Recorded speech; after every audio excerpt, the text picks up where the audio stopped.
The dead man on table 7 wasn't breathing until she pressed her lips to his.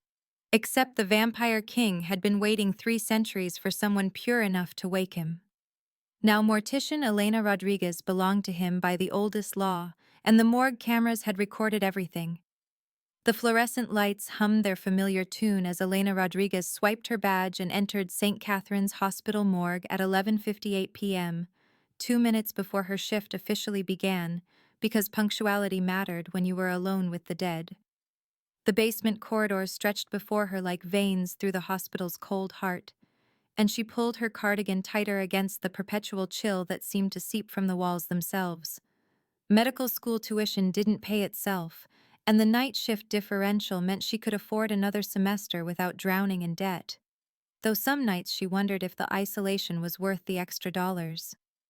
She moved through her routine with practiced efficiency, checking the temperature logs, updating intake files, ensuring each body remained properly tagged and positioned on their designated tables.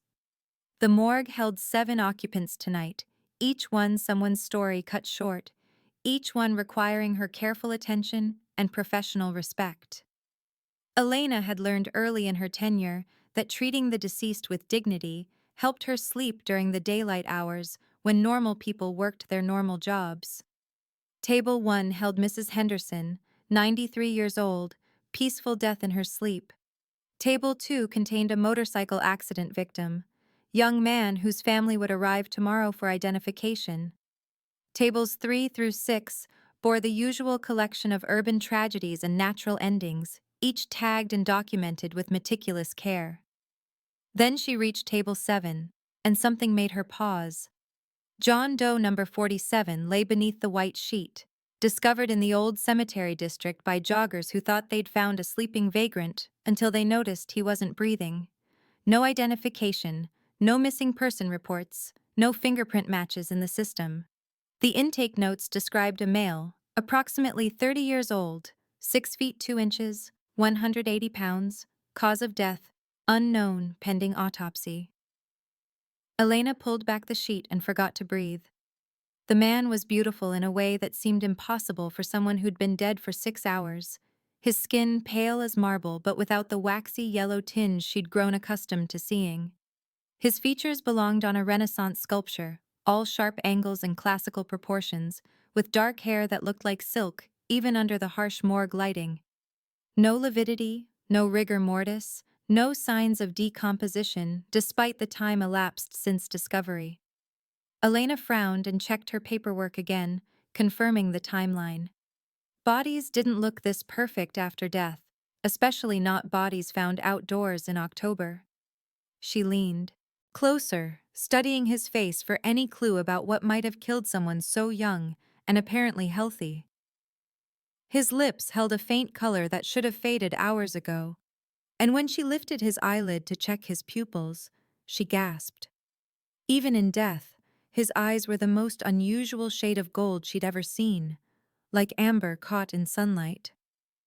Elena stepped back from the table, her heart hammering against her ribs for reasons she couldn't name. Something about John Doe 47 felt wrong in ways that had nothing to do with medical protocol and everything to do with instincts she'd learned to trust during her years among the dead. The security camera in the corner blinked its red light, recording her every movement as it always did, creating the digital paper trail that protected both her and the hospital from liability claims. She approached the table again, pulling on fresh gloves with movements that felt dreamlike and strange. Against every rule she'd learned, against all logic and professional training, Elena found herself leaning over the beautiful corpse with an overwhelming compulsion to try resuscitation. Her hands moved to his chest, positioning themselves for compressions, even though she knew it was pointless. The man had been dead for hours, found cold and still in the cemetery dirt, but something inside her refused to accept that finality. She tilted his head back, lifted his chin, and pressed her lips to his in the kiss of life she'd practiced countless times in CPR training, but never expected to use on someone already claimed by death. His lips were cold, but strangely inviting, and as her breath filled his lungs, Elena felt electricity race through her body, like lightning seeking ground. The kiss lasted only seconds, but in those moments, the world tilted sideways. Ancient magic older than the hospital, older than the city itself, stirred in response to her pure intent and selfless action. Power flowed between them like a current, binding something deep inside Elena to something even deeper inside the beautiful stranger. Then his eyes snapped open, blazing gold as molten metal, and Elena stumbled backward with a scream caught in her throat. John Doe, 47, sat up with fluid grace that no dead man should possess, his gaze fixing on Elena with recognition that made her blood freeze in her veins. When he spoke, his voice carried an accent she couldn't place, cultured and archaic, like something from another century. "You have awakened me, Elena Rodriguez. The ancient laws bind us now, and you belong to me as I belong to you." Elena's back hit the wall as she tried to process what she was seeing, her mind rejecting the evidence of her own eyes. Dead men didn't wake up, didn't speak in perfect English with accents from period dramas, didn't know her name when she'd never seen them before in her life. "You're dead," she whispered, her voice barely audible over the humming fluorescent lights. "I checked you myself, no pulse, no respiration, no brain activity. You've been dead for hours." The man who called himself awakened rose from the metal table with movements too fluid and graceful for any living human, his naked form revealed as the sheet fell away. Elena quickly averted her eyes, but not before noticing that his body held the same impossible perfection as his face, all sculpted muscle and pale skin, without a single flaw or scar. "Death sleep," he corrected her, his golden eyes never leaving her face. "I am Dominic Ashworth, vampire king of the old bloodlines, and I have waited 3 centuries for someone pure enough of heart and intent to wake me from my voluntary slumber. You, Elena Rodriguez, have fulfilled the ancient prophecy through your selfless act of attempted resurrection.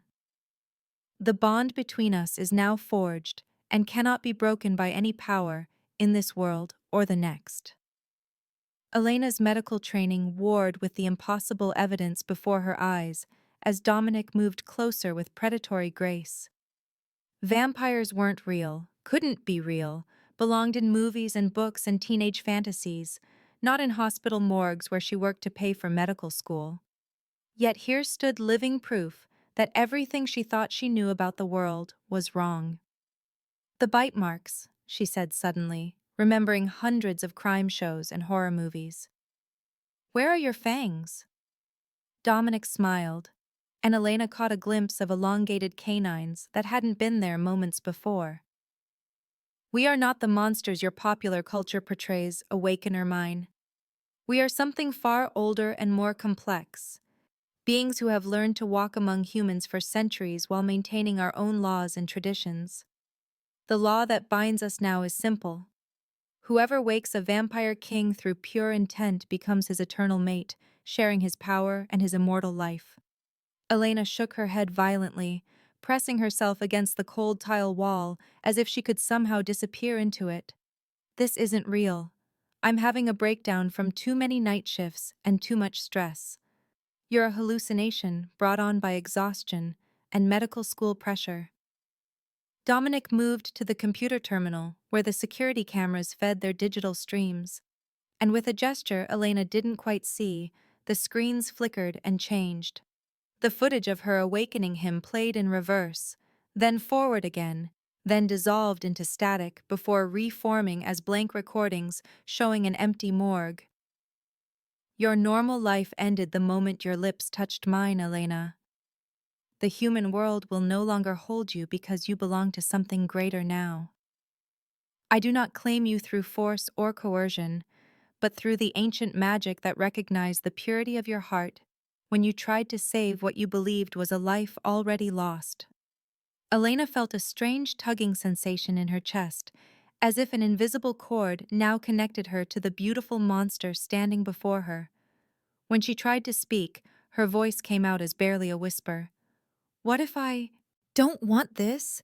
What if I just want to finish my shift and go home and pretend none of this happened? Dominic's expression softened with something that might have been compassion, though his golden eyes remained alien and otherworldly. You may try, awakener mine. I will not stop you with force or supernatural compulsion beyond what already exists between us. But know that the bond we now share will draw you back to me like metal to a magnet, and the longer you fight it, the more it will pain us both. Go, if you must. Return to your human life and see how well it fits you, now that you carry part of my soul within your mortal frame. Elena didn't wait to hear more.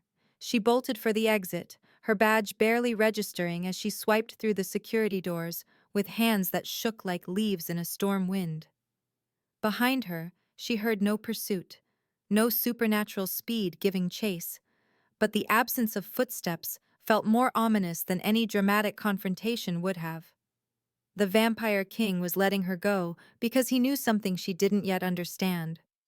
As the elevator carried her up from the morgue levels toward the main hospital floors, Elena felt the strange tugging sensation grow stronger rather than weaker, as if every step away from Dominic required more effort than the last. By the time she reached the parking garage, her chest ached with a longing she couldn't name, and her hands trembled as she fumbled for her car keys. The drive home passed in a blur of streetlights and empty intersections, but even in her small apartment with the doors locked and the curtains drawn, Elena couldn't escape the feeling that part of herself remained in that morgue with the beautiful monster who claimed to be a vampire king.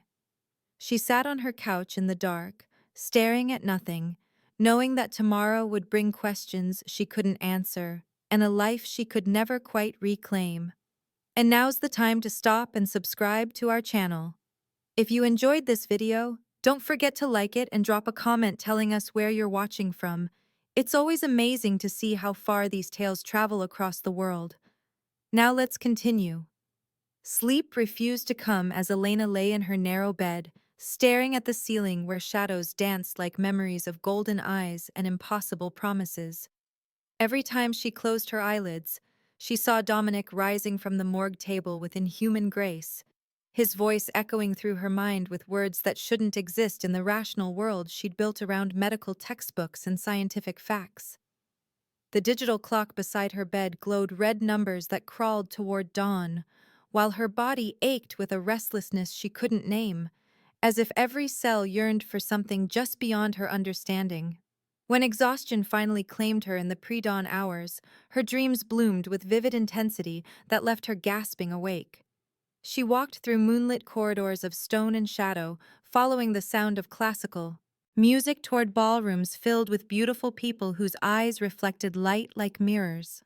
Dominic waited at the center of every dream, his hand extended in invitation, his voice calling her name with an intimacy that made her heart race even in sleep. In one dream, she danced with him while violin music played from unseen musicians, and when she woke, she could still feel the phantom pressure of his cold hands against her waist. Elena dragged herself to her morning classes at the medical school, but concentration proved impossible when every lecture on circulation and respiration reminded her of the impossible man who had awakened beneath her touch. Dr. Patterson's voice droned through explanations of cardiac function, while Elena's mind replayed the moment Dominic's chest had risen with her borrowed breath, the way his eyes had blazed to life like stars igniting in darkness. She found herself sketching his face in the margins of her notes, capturing the sharp angles of his cheekbones and the aristocratic curve of his mouth with unconscious precision. Her study group noticed her distraction, commenting on her pale complexion and the dark circles beneath her eyes. But Elena deflected their concern with excuses about working too many night shifts. The craving started small, a strange hollowness in her stomach that food couldn't fill, but by afternoon it had grown into something that made her skin feel too tight and her pulse race with unfocused hunger. She tried coffee, then chocolate, then a full meal from the campus cafeteria, but nothing satisfied the gnawing emptiness that seemed to grow stronger with each passing hour. When she arrived at the hospital for her evening shift, Dr. Martinez was waiting in his office with an expression that made Elena's stomach drop like a stone. "Elena, we need to discuss what happened last night in the morgue," he said, gesturing for her to sit in the chair across from his cluttered desk. "The security footage from your shift shows some unusual anomalies, and we're missing a body that was definitely logged into our system." Elena's mouth went dry as she tried to formulate an explanation that wouldn't sound like the ravings of someone experiencing a psychotic break. "I'm not sure what you mean, Dr. Martinez. Everything seemed normal during my shift." The middle-aged supervisor leaned forward, his kind eyes filled with genuine concern that made Elena's guilt twist like a knife in her chest. "The cameras malfunctioned exactly during the time you were working with John Doe 47, and this morning his body was simply gone. No checkout log, no transfer orders, no explanation of any kind. The man literally vanished from a locked morgue with you as the only person with access." Elena forced herself to meet his gaze while her mind raced through possible explanations that didn't involve vampire kings and ancient magic. Maybe there was a clerical error in the original intake. Perhaps he wasn't actually deceased when they brought him in, just unconscious, and he woke up and left on his own. Dr. Martinez shook his head slowly, his expression growing more troubled. "Elena, the man was examined by 3 different medical professionals who all confirmed death. He had no pulse, no respiration, no brain activity for over 6 hours. People don't just wake up from that kind of condition and walk out of a hospital morgue. I'm recommending you take a few days off to rest, and we'll need to file a report with hospital administration about this incident." Elena nodded numbly, knowing that any protest would only make her look more suspicious. But as she left Dr. Martinez's office, the weight of consequences settled on her shoulders like a lead blanket. Her job at the morgue wasn't just employment. It was her pathway to medical school, her escape from the poverty that had defined her childhood, her carefully constructed future crumbling with each question she couldn't answer. Walking to her car through the hospital parking lot, Elena noticed the black sedan following her for the first time, though something told her it had been there much longer than she'd realized. The vehicle maintained a careful distance, its tinted windows revealing nothing about the occupant, but Elena felt eyes watching her with an intensity that made her skin crawl. At home, she found white roses on her doorstep, 12 perfect blooms arranged in elegant paper wrapping, with a note written in flowing script that seemed to belong to another century. The words were simple, but somehow carried the weight of promise and threat in equal measure. "You cannot run from what you are becoming, awakener mine." Elena brought the flowers inside despite every rational impulse telling her to throw them away, and their perfume filled her small apartment with a sweetness that reminded her of moonlight and marble floors. The next morning brought her favorite coffee waiting at the cafe she frequented before classes, paid for by an anonymous customer who had left another note in that same elegant handwriting. This message read, "Distance only strengthens the bond between us." By evening, Elena's apartment held evidence of Dominic's continued presence in her life despite his physical absence. A leather-bound book appeared on her kitchen counter, filled with historical accounts of vampire society and the sacred nature of awakener bonds. The text described rituals and laws that predated human civilization, explaining how vampires had learned to hide among mortals while maintaining their own complex social structure. Elena read with growing fascination and terror, learning that awakener bonds were considered the most sacred connection in vampire culture, a mystical joining of souls that occurred perhaps once in a millennium. The book detailed how humans chosen as awakeners gained enhanced intuition and limited supernatural abilities, but only if they accepted their role willingly rather than fighting the connection. Elena spent hours researching online, cross-referencing the book's claims with folklore and legend, finding disturbing correlations between historical accounts of mysterious disappearances and the vampire territories described in Dominic's gift. News broke that evening of a massive power outage in the old cemetery district where John Doe 47 had been discovered. though city officials couldn't explain the cause or why the affected area formed such a precise geometric pattern. Elena stared at the news footage of the darkened streets and felt the tugging sensation in her chest grow stronger, as if something was calling her toward that shadowy neighborhood where old Victorian mansions stood like monuments to a more elegant and dangerous time. 3 days after her encounter with Dominic, Elena received a formal invitation that arrived with no postal markings or delivery confirmation, simply appearing on her coffee table while she showered. The heavy cream cardstock bore her name in flowing calligraphy above a message that made her hands tremble. Miss Elena Rodriguez is cordially invited to dinner at the Ashworth Estate, 8 o'clock this evening. Business attire suggested, RSVP not required. Elena threw the invitation in the trash, then retrieved it an hour later when her hands wouldn't stop shaking, and the gnawing hunger in her stomach became unbearable. She tried to focus on her evening classes, but the compulsion grew stronger as sunset approached, pulling at her consciousness like a tide she couldn't resist. By 7:30, Elena found herself walking through her neighborhood with no clear memory of leaving her apartment, her feet carrying her toward the old cemetery district despite her conscious will to stay away. The bond that connected her to Dominic had grown stronger with each passing day, and now it guided her through streets she'd never seen before, past wrought iron gates and towering oak trees that seemed to whisper secrets in languages older than English. The Ashworth estate rose before her like something from a Gothic novel, all soaring spires and intricate stonework that spoke of wealth accumulated over centuries rather than decades. Elena approached the massive front doors with steps that felt both voluntary and inevitable, knowing that crossing the threshold would change her life in ways she couldn't yet imagine. The doors opened before she could knock, revealing Dominic dressed in a perfectly tailored black suit that emphasized his inhuman beauty and predatory grace. "Welcome to your new world, awakener mine," he said, extending his hand in invitation.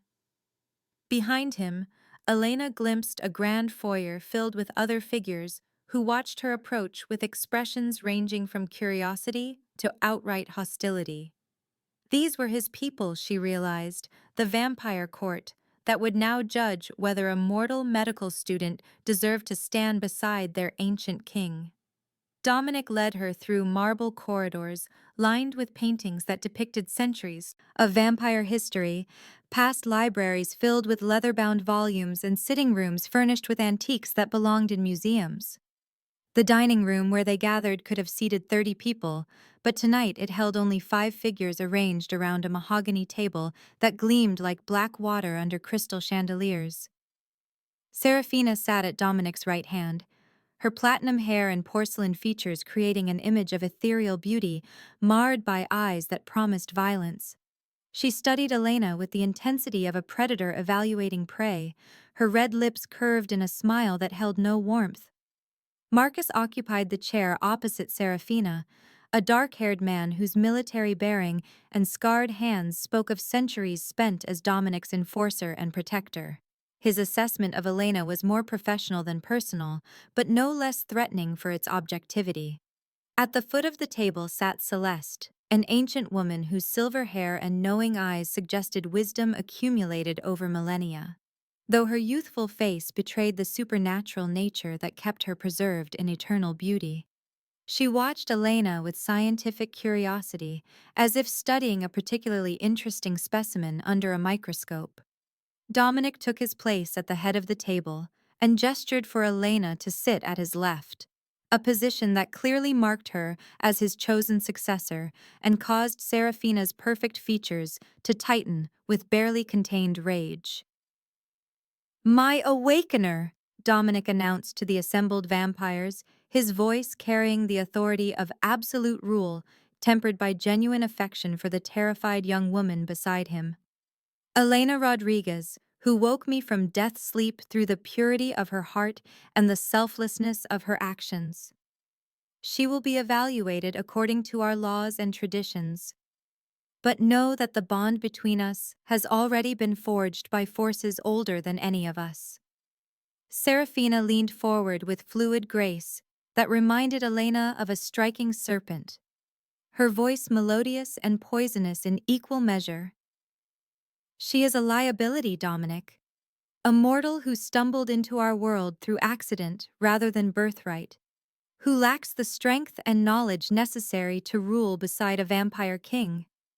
Her very existence threatens the secrecy we have maintained for centuries, and her emotional attachments to the human world will always divide her loyalty. If she is truly to be your queen, she must prove herself worthy through the ancient trials. Marcus nodded agreement, his scarred hands folded on the table as he addressed Elena directly rather than speaking about her as if she weren't present. The trials test three essential qualities: strength to protect our people, wisdom to rule justly, and loyalty that transcends personal desire. Many vampire-born candidates have failed these tests throughout history. A human awakener faces even greater challenges, but the law allows you to attempt them if you choose. Celeste spoke for the first time, her ancient voice carrying the weight of countless years and hard-won knowledge. The trials are not merely tradition, child, but necessity. A vampire queen must be able to make decisions that preserve our species, even when those choices cause personal pain. She must command respect from beings who have lived for centuries and seen empires rise and fall. If you fail any trial, the bond that connects you to our king will be severed permanently, and your death will follow within moments. Elena's voice barely rose above a whisper as she asked the question that would determine her fate. And if I refuse to take the trials?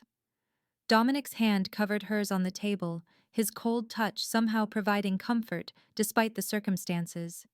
Then you return to your human life, but the bond between us will slowly drain your life force until you die within a year, possibly less. The Awakener connection cannot be severed without consequences, Elena. It is why these trials exist, to give Awakeners a chance to claim the immortal life that can sustain the bond they've forged. Elena looked around the table at faces beautiful and terrible, ancient and powerful, all waiting for her decision with varying degrees of hope and hostility. I accept the trials, she said, surprised by the steadiness of her own voice, despite the terror racing through her veins. When do we begin? Seraphina's smile turned genuinely predatory as she rose from her chair with movements too fluid for human eyes to track. We begin now, Awakener. The first trial awaits in the chambers below, and dawn approaches faster than you might think. The stone steps descended into darkness beneath the Ashworth estate, each footfall echoing through passages that predated the mansion above by centuries, and Elena followed the vampire court deeper into chambers carved from living rock that seemed to pulse with ancient power.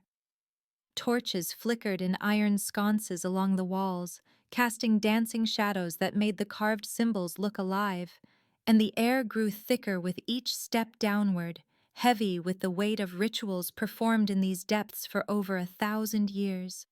Marcus led the procession with military precision, his broad shoulders blocking most of the torchlight ahead, while Seraphina glided beside Elena with predatory grace that reminded her constantly of the supernatural speed and strength that could end her life in seconds.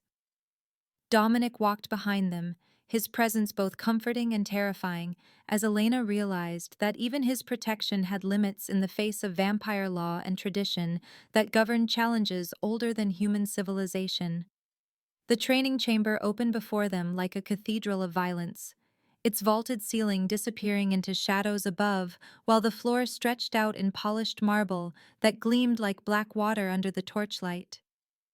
Weapons lined the walls in carefully organized displays that spoke of centuries of combat training, from medieval swords and maces to modern firearms and exotic blades Elena couldn't identify, each one maintained with the care of someone who understood that life and death often depended on the edge of steel.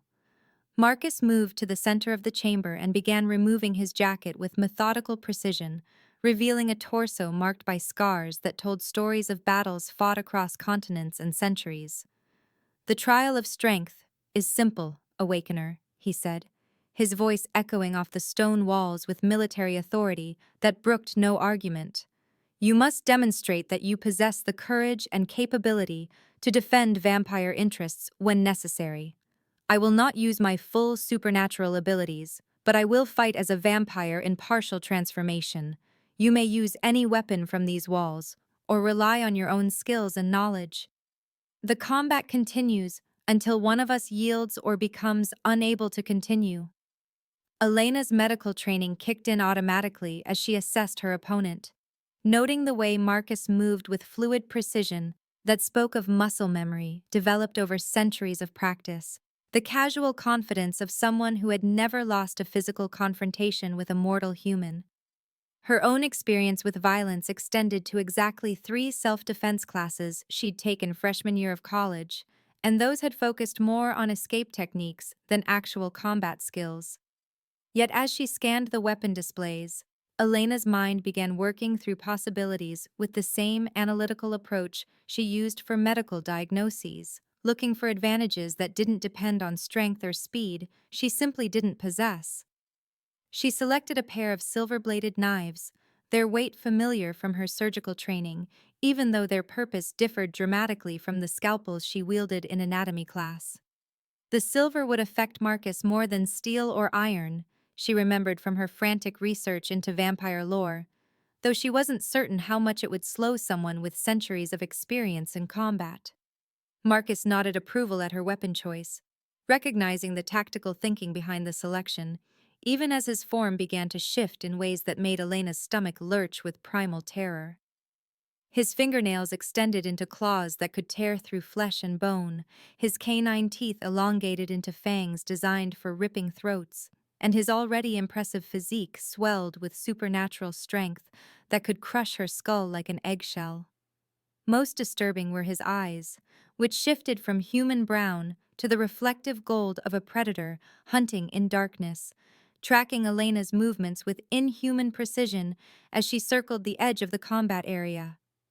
The attack came faster than Elena could fully process, Marcus covering the distance between them in a blur of motion that would have ended the fight instantly if she hadn't anticipated his approach and dropped into a roll that carried her beneath his claws by inches. Her medical knowledge of anatomy guided her counterattack as she came up from the roll with one silver blade aimed at the major artery in his thigh, but Marcus twisted away with supernatural agility that made her strike miss by a hair's breadth. Elena didn't try to match his speed or strength, but instead focused on making herself unpredictable, using her smaller size and medical knowledge to target vulnerable points that even vampires couldn't fully protect. When Marcus lunged again, she sidestepped and slashed at the tendons in his wrist, forcing him to adjust his grip, even though the silver only slowed rather than seriously injured him.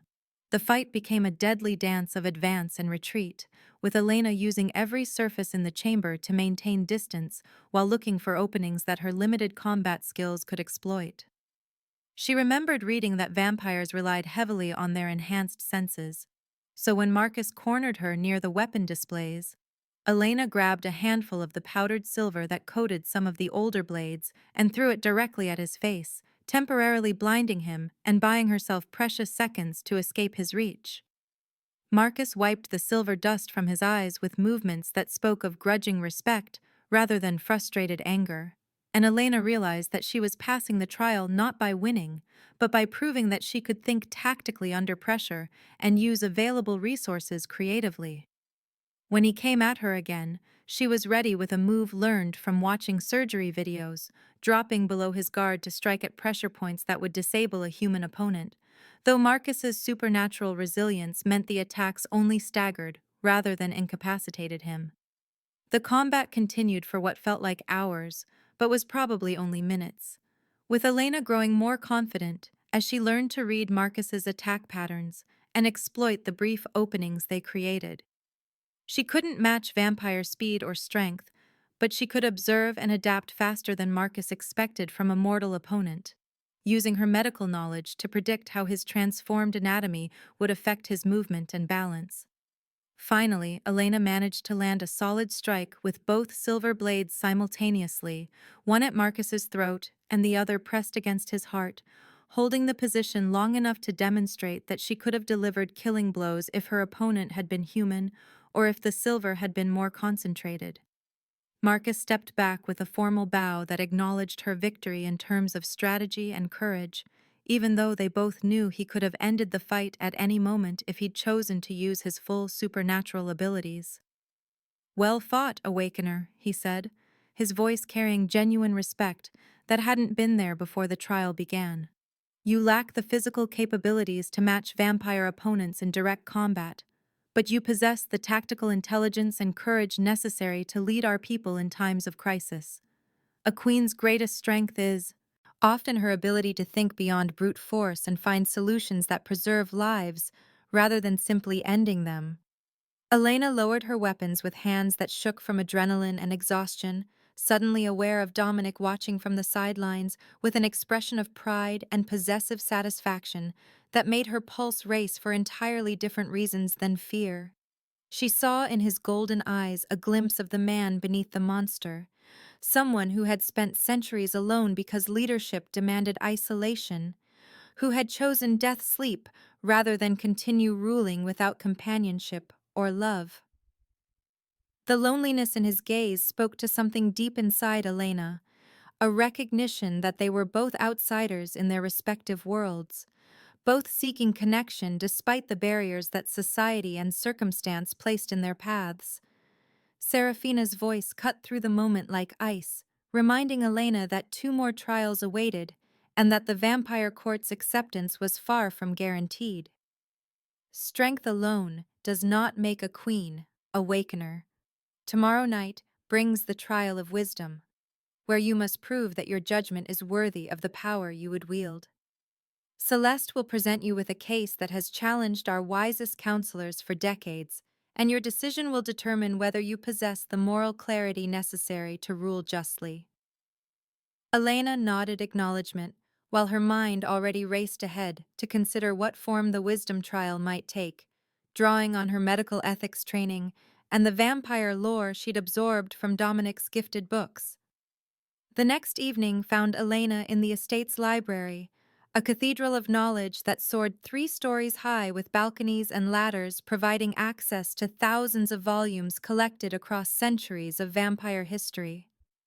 Celeste waited at a massive oak table covered with ancient texts and legal documents, her silver hair gleaming under crystal chandeliers as she arranged papers with the precision of someone who had spent millennia studying the intricacies of supernatural law.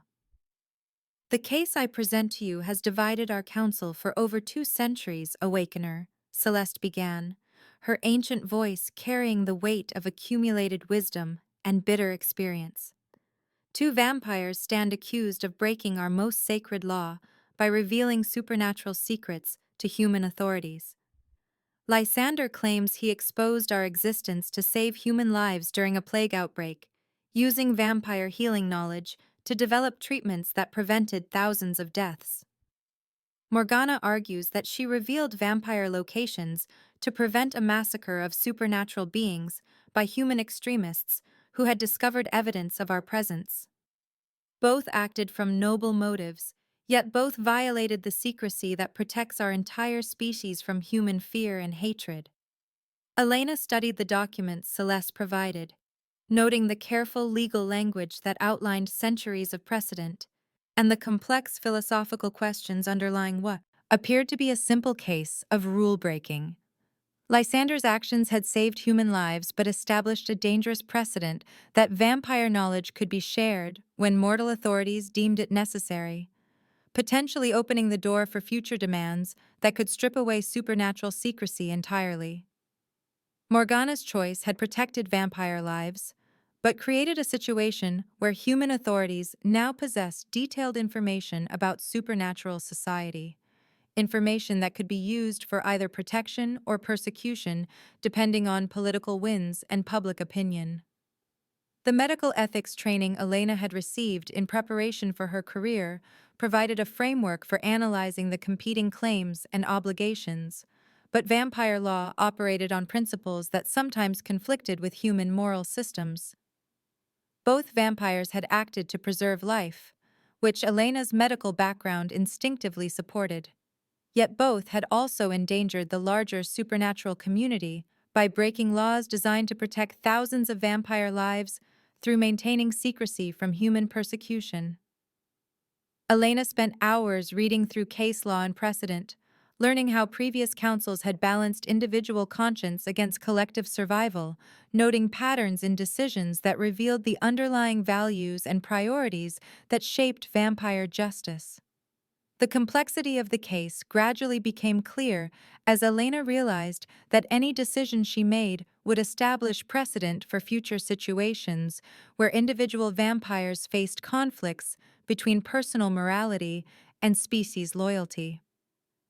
After careful consideration of all the evidence and legal precedents, Elena made her decision with confidence, born from thorough analysis rather than emotional impulse. Both Lysander and Morgana acted from pure motives and achieved positive results. But both also violated laws essential to our survival as a hidden species. However, I believe the fault lies not with these individuals, but with a legal system that forces vampires to choose between personal conscience and species loyalty, without providing mechanisms for addressing situations where those obligations conflict. I recommend that both vampires be censured, but not executed, and that the Council establish formal procedures for handling future cases where supernatural secrecy conflicts with moral obligations to prevent suffering. Celeste's ancient eyes widened with surprise and approval as she processed Elena's judgment, clearly not expecting such a nuanced approach from someone with no formal training in vampire law or supernatural politics. You have identified the underlying systemic problem, rather than simply choosing between competing claims, awakener. Your recommendation addresses both the immediate case and the larger questions that have plagued our justice system for centuries. Most importantly, you have demonstrated the compassionate wisdom necessary to rule a people who must balance survival with morality in a world that would destroy them if their true nature became known. Elena felt a flush of pride at Celeste's approval, but also a growing awareness of the immense responsibility that came with potential vampire queenship, the weight of decisions that could affect thousands of lives and the survival of an entire supernatural species. Dominic's expression when Celeste reported Elena's judgment showed not just pride, but a deep relief, as if he had been carrying the burden of leadership alone for so long that the possibility of sharing it seemed almost too good to believe. The final trial arrived the next evening with all the subtlety of a blade between the ribs, as Serafina led Elena to a chamber beneath the estate that reeked of fear and blood, despite its pristine marble floors and elegant appointments. Dr. Martinez sat bound to a chair in the center of the room, his kind eyes wide with terror and confusion as he struggled against restraints that held him firmly in place.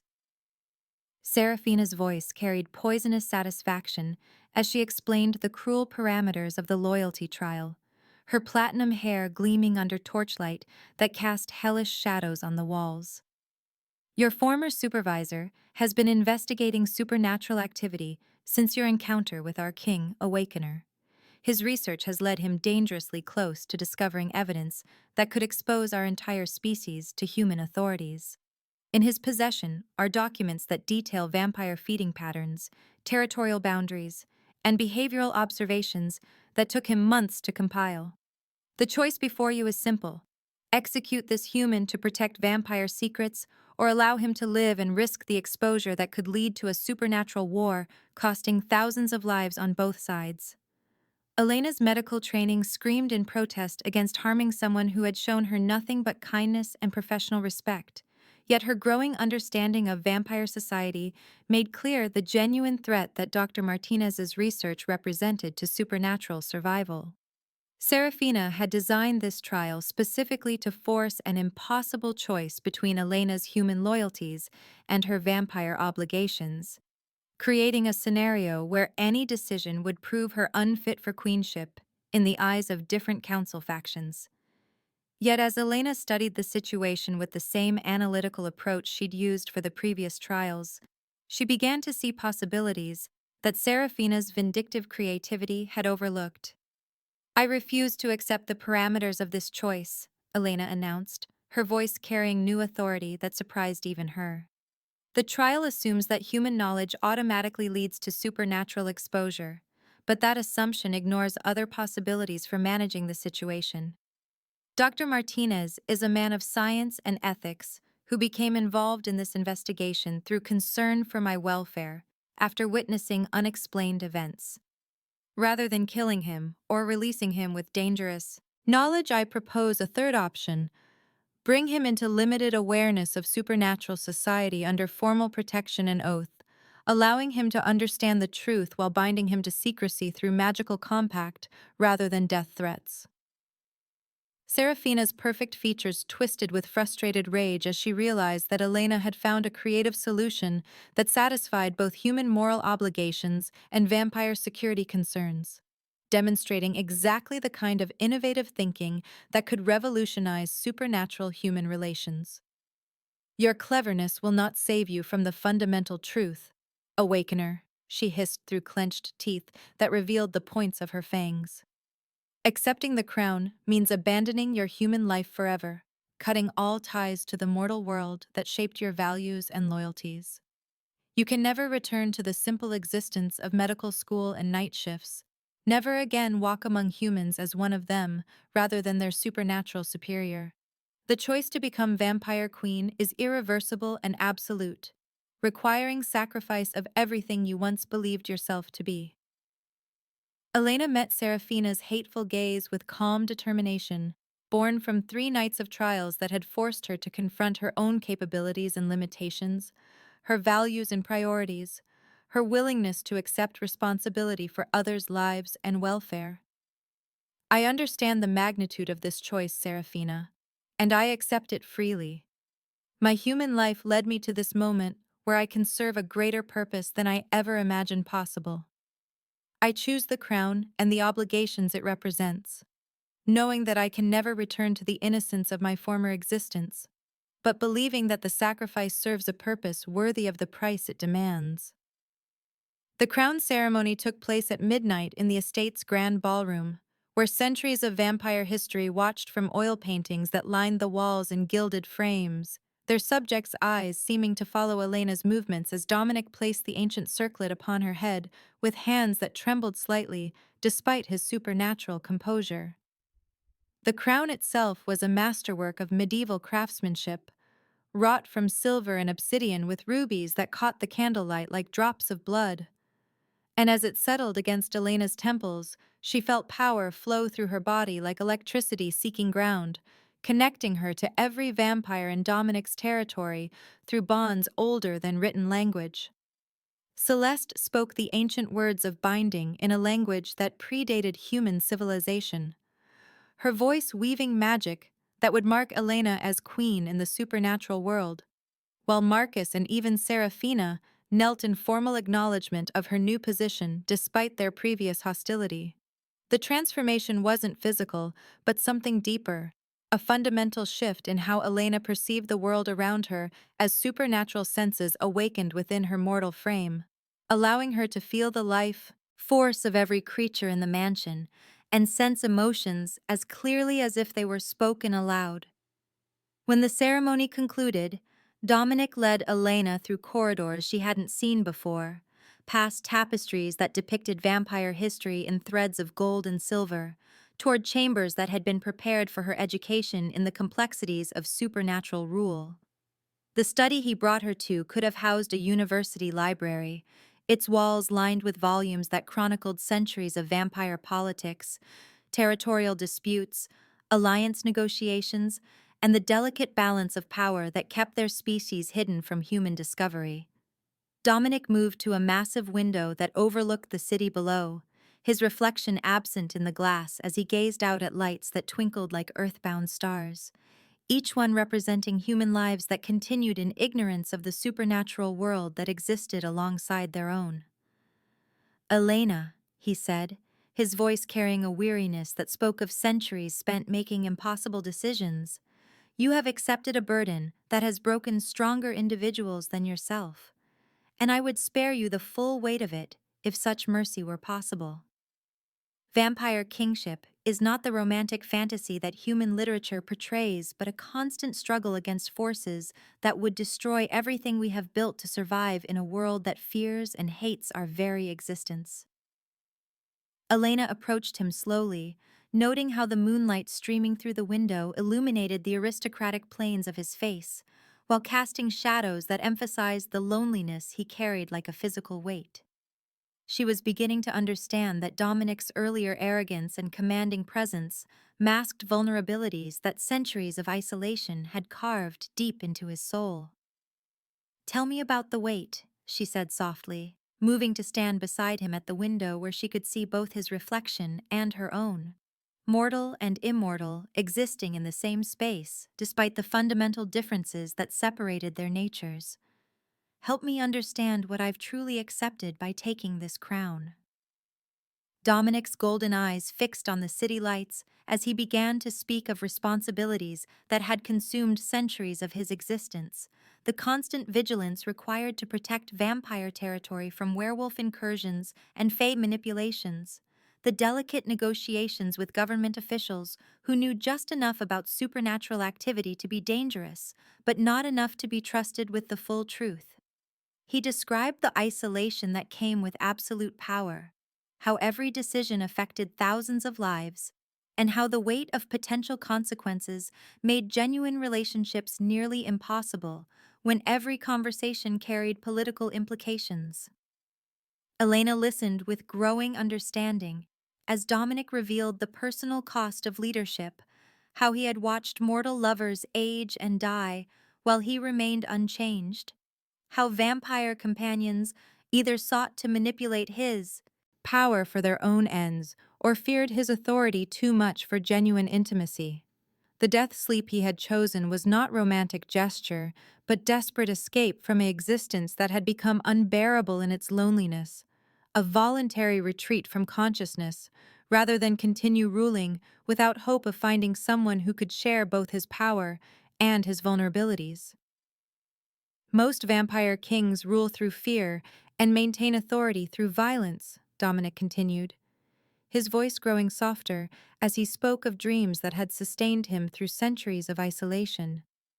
"I had hoped to build something different, a society based on wisdom and justice rather than simple domination. But such idealism requires a partner who understands both the necessity of difficult decisions and the importance of compassion in tempering absolute power. Your awakening represents the possibility of ruling through love rather than fear, of making decisions that consider both vampire survival and genuine morality, rather than simply choosing the path that maintains control." Elena felt the magnitude of what she had accepted settling around her like a mantle woven from responsibility and consequence. Understanding now why the trials had been necessary, to test not just her capabilities, but her commitment to bearing burdens that could crush someone unprepared for their weight. Yet alongside the fear and uncertainty, she found herself drawn to the possibility of using her position to heal rather than simply rule, to bridge the gap between human and vampire understanding in ways that could benefit both species. The conversation continued deep into the night as Dominic shared memories that spanned centuries, describing the evolution of vampire society from feudal territories ruled by might alone to the complex political structure that now governed supernatural communities worldwide. Elena absorbed the history with fascination and growing confidence, her medical training providing frameworks for understanding the biological and psychological factors that influenced vampire behavior and social development. When dawn approached and Dominic retreated to chambers protected from sunlight, Elena found herself alone with responsibilities that felt both overwhelming and strangely natural, as if her entire life had been preparation for this moment when she would help guide a species that existed in the shadows between human knowledge and supernatural reality. 3 days into her reign as vampire queen, Elena faced her first genuine crisis, when Marcus burst into the council chamber with news that made even Serafina pale despite her usual composure. A group of young vampires had attacked humans in the downtown entertainment district, feeding publicly and leaving witnesses who had filmed the encounter with cell phone cameras that were already spreading the footage across social media platforms faster than vampire agents could contain the damage. The council assembled within the hour, their faces grim with the knowledge that exposure to human authorities could trigger the kind of persecution that had driven vampire society underground centuries earlier. Serafina's voice cut through the emergency session, like a blade forged from centuries of pragmatic survival instincts. The law is clear in cases of masquerade violation, she declared, her perfect features set in lines of absolute certainty. Public exposure of vampire nature by any member of our species requires immediate execution of all involved parties, both to prevent further revelation and to demonstrate our commitment to maintaining the secrecy that protects us all. We must act swiftly before human authorities begin investigations that could uncover the broader supernatural community. Marcus nodded agreement, his military bearing emphasizing the tactical necessity of swift action to contain a threat that could escalate beyond their ability to control. The young vampires involved are known troublemakers who have rejected council authority for months, he reported, consulting notes taken during his investigation of the incident. Eliminating them removes both the immediate threat and an ongoing source of potential future exposure. Public execution, according to traditional law, sends a clear message to other vampires who might consider similar reckless behavior. Elena listened to the arguments with growing horror, her medical ethics training recoiling against the casual discussion of execution as a solution to what might be a treatable condition rather than simple rebellion. Wait, she interjected, rising from her throne with authority that surprised even her as the assembled vampires turned their attention to their newly crowned queen.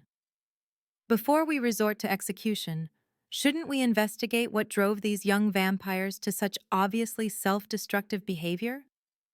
Public feeding violates every survival instinct that vampire nature provides, suggesting their actions stem from some kind of impairment rather than conscious choice to rebel against our laws. Serafina's eyes narrowed with the predatory focus of someone who saw challenge to established authority in Elena's words. You propose to risk exposure of our entire species to satisfy your human squeamishness about necessary violence, Awakener. These vampires chose their path when they decided council law meant nothing to them. Their execution serves both justice and practical necessity. Elena met Serafina's hostile gaze with calm determination, born from 3 trials that had tested every aspect of her character and commitment. I propose we investigate before we execute, using my medical knowledge to determine whether these vampires were acting from free will or some form of supernatural illness that affected their judgment. If they're truly responsible for conscious betrayal of our species, then execution may be warranted. But if they're suffering from some condition that impaired their decision-making abilities, then treatment, rather than death, serves both justice and our long-term survival interests. Celeste leaned forward with the keen interest of someone who had witnessed centuries of vampire justice and recognized genuine innovation when she encountered it. What specific medical investigation do you propose, young queen? The vampires are currently contained in secure holding beneath the estate, but their condition continues to deteriorate in ways that suggest Elena's instincts may be correct about underlying illness rather than simple rebellion. Elena's medical training kicked in automatically as she outlined a systematic approach to diagnosing the captured vampire's condition, beginning with blood analysis to check for infections or toxins that might affect supernatural physiology, followed by neurological examination to assess cognitive function and decision-making capacity. Working through the night with equipment hastily assembled in the estate's medical facility, Elena discovered that all 3 young vampires showed signs of a rare blood disorder that affected vampire brain chemistry in ways that impaired impulse control and judgment while amplifying aggressive feeding instincts. The condition was treatable with careful blood replacement therapy and supernatural healing techniques, but it would have been fatal if left unaddressed, explaining the desperate feeding behavior that had led to their public exposure. Elena presented her findings to the council with pride and relief, explaining how the medical approach had not only saved 3 lives, but provided valuable information about a previously unknown vampire health condition that could prevent future masquerade violations. Serafina's opposition crumbled in the face of solid medical evidence, while Marcus openly acknowledged that Elena's innovative approach had achieved better results than traditional execution would have provided. Most importantly, Dominic looked at Elena with an expression that spoke of admiration and deep affection, recognizing that her human perspective had provided exactly the kind of compassionate wisdom that vampire society needed to evolve beyond simple survival into genuine prosperity. The success of Elena's medical intervention spread through vampire society faster than gossip, earning her respect from previously hostile factions who began to see the practical benefits of having a human-born queen who could bridge the gap between supernatural tradition and modern understanding. Yet even as Elena celebrated her first victory in vampire politics, developments in the human world threatened to undermine everything she had worked to build, as Dr. Martinez refused to accept the official explanations for her sudden disappearance and the mysterious events surrounding the missing body from the hospital morgue. Elena learned of Martinez's investigation through vampire intelligence networks that monitored human law enforcement and government agencies for signs of supernatural awareness, discovering that her former supervisor had contacted paranormal researchers and federal investigators who specialized in unexplained phenomena. The man who had shown her nothing but kindness and professional respect was now asking questions that could expose the vampire world to exactly the kind of scrutiny that had historically led to persecution and genocide of supernatural communities. Dominic presented Elena with intelligence reports that detailed Martinez's activities with clinical precision, but she could see the concern beneath his calm exterior as he outlined the potential consequences of human investigation into vampire affairs. Your former mentor has compiled extensive documentation about supernatural activity in our territory, he explained, spreading photographs and computer printouts across the council table like evidence in a criminal trial. His medical background gives him credibility with law enforcement officials who might otherwise dismiss such claims as fantasy or delusion. If his investigation continues, it could trigger governmental response that would force us to relocate our entire community or face exposure that could endanger vampire populations worldwide. Elena studied the evidence with growing dismay, recognizing Martinez's methodical approach and scientific rigor in the carefully documented observations and logical conclusions that had brought him dangerously close to uncovering supernatural truth. The man was simply trying to understand what had happened to a colleague he cared about, but his investigation threatened thousands of lives through consequences he couldn't possibly comprehend. I have to talk to him, Elena decided, her voice carrying the authority of someone who had learned to make difficult decisions quickly and decisively. Dr. Martinez knows me, trusts my medical judgment and professional ethics.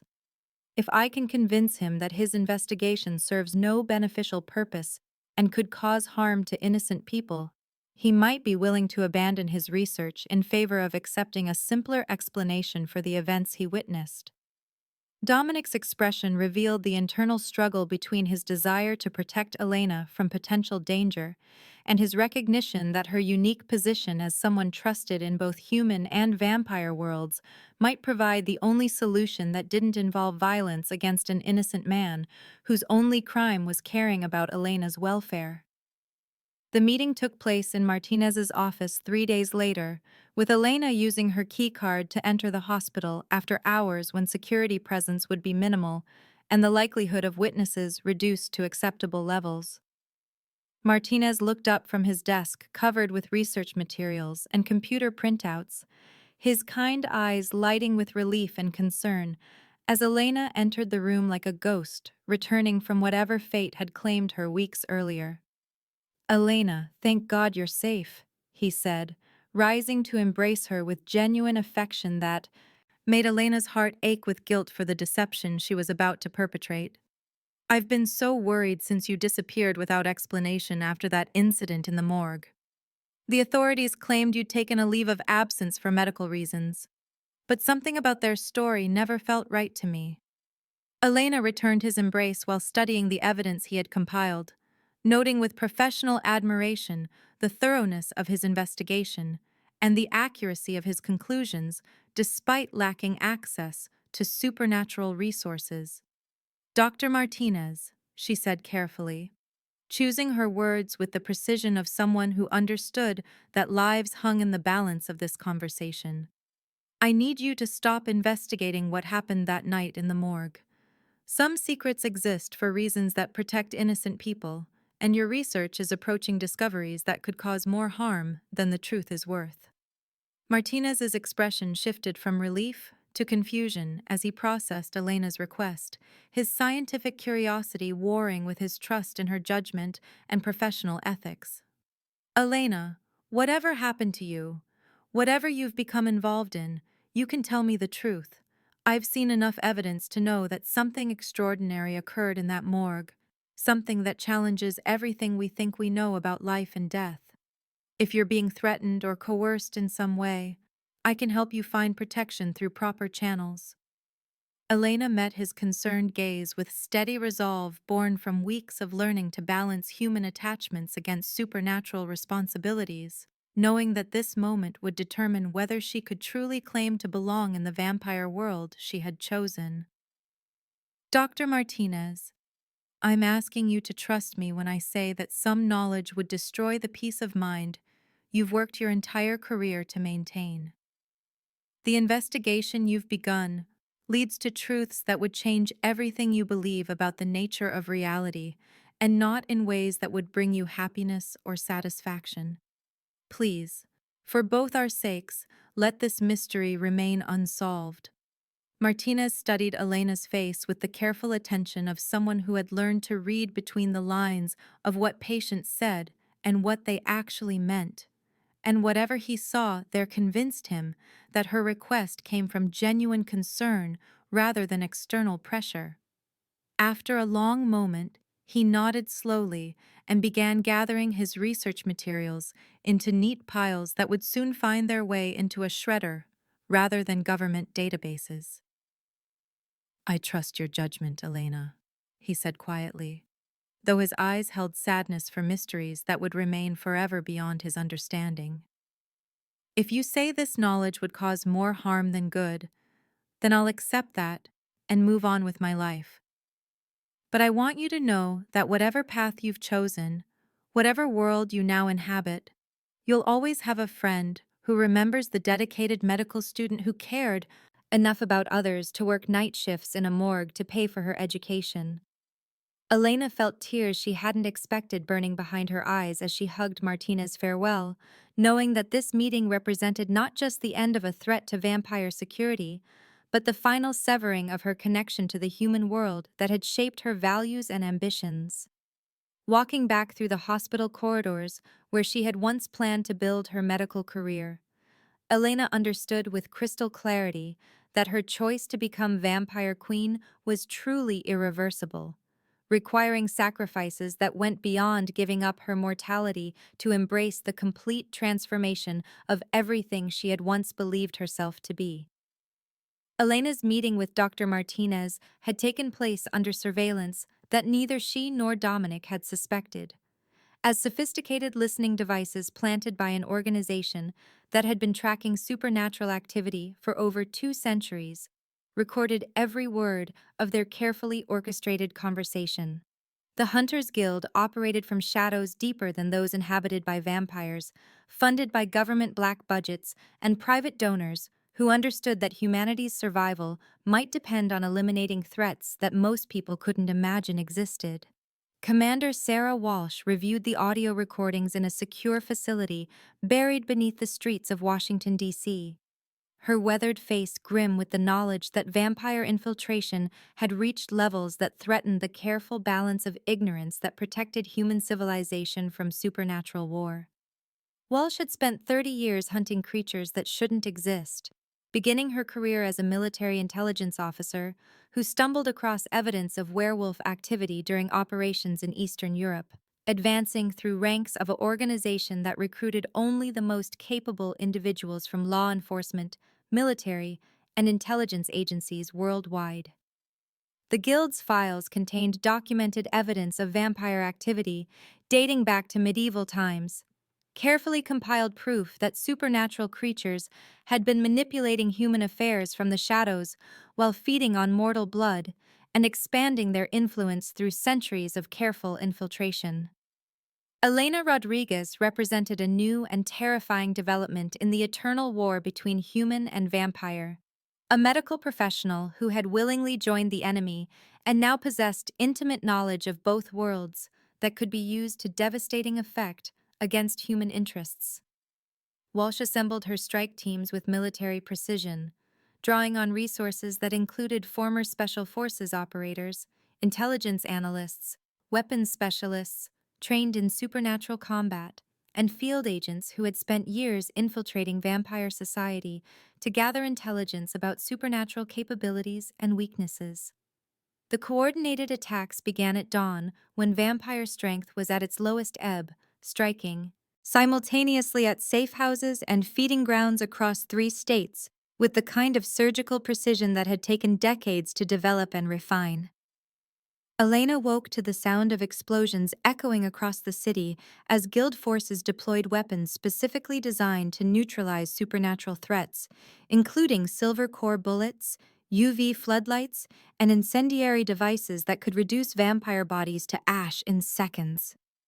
Marcus burst into the estate's command center with blood streaming from wounds that would have killed a human, his military bearing intact despite the silver shrapnel embedded in his shoulder and the burn marks that covered half his face. "They hit us everywhere at once," he reported, his voice tight with pain and professional rage as he outlined the scope of the coordinated assault. Safe houses in Richmond, Baltimore, and Philadelphia are gone, along with most of the vampires who were sheltering there. The attackers knew our exact locations, our security protocols, our shift schedules. This level of intelligence gathering suggests human agents have been operating within our community for months or years. Elena's medical training took over automatically as she began treating wounded vampires who streamed into the estate seeking sanctuary and healing. But her human sensibilities recoiled from the extent of violence that had been unleashed against beings she now considered family and friends.